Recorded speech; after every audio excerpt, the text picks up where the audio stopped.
Hi everyone, I'm Naaz from Glojas and hope everyone is keeping very well and safe. Do you want to know what are the causes of hair loss? Come, let's discuss about our hair loss treatment here at Glojas. If you are facing hair loss problem, do consider having an early treatment done, as research has shown that early treatment can help you achieve better results to restore thicker hair and healthier scalp.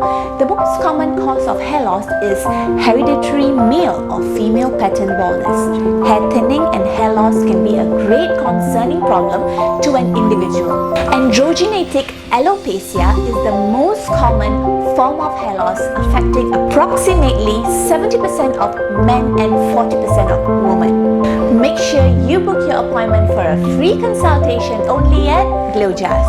Glojas brings out the best in you.